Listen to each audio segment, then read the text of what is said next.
Hello guys! Welcome to today's Topic TV.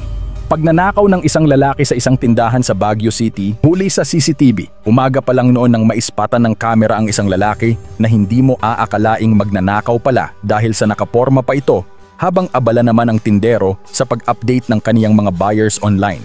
Abala rin ang lalaking ito sa pagpipili-pili ng mga panindang relo hanggang sa tinanggal niya sa kahon ang relong nakadisplay sa loob ng estante.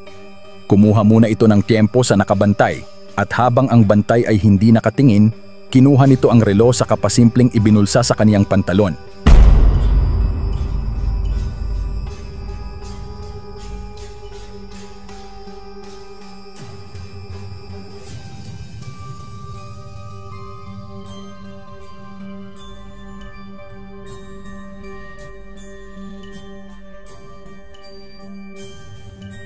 At habang abala ang bantay, sinamantala naman ito ng kawatan, kumuha ulit ito ng isa pa at saka ibinulsa.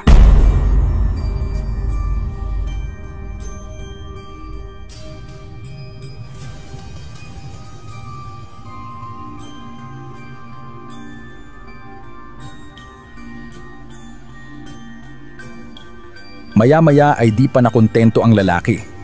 Muli nitong tinanggal sa display ang isa pang relo at saka ibinulsa ulit. Hanggang sa pasimple na itong lumabas ng tindahan tangay ang mamahaling relo na kaniyang kinuha. Samantala, dito naman sa isang tindahan ng mga gulay sa Pasig City, isang kawatan naman ng cellphone ang nahuli cam sa CCTV. Sa video ay makikita ang babaeng naka-orange na damit na kunwari ay pipili-pili ng panindang gulay.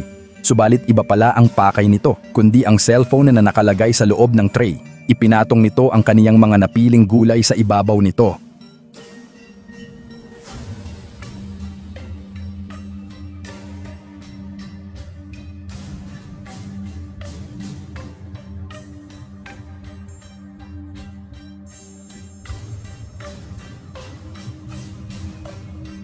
At saka kinuha niya ulit kasama na ang cellphone.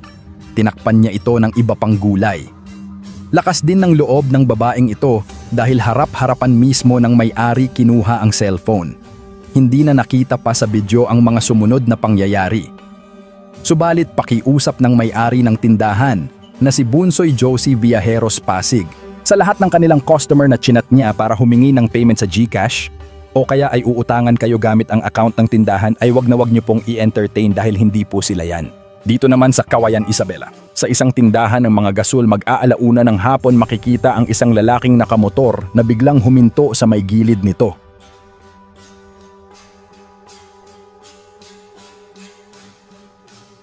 Bumaba ito para silipin kung may tao.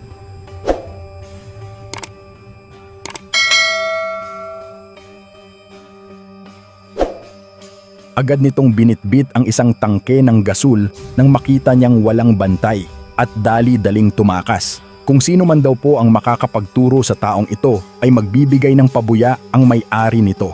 Isang iglap ng pagkalingat ay isang iglap din ng pagkawala ng iyong gamit at paninda. Sa panahong maraming mapagsamantala, dapat ay alerto ka maging mapagmasid sa paligid at huwag hayaang manalo ang mga kawatang ito.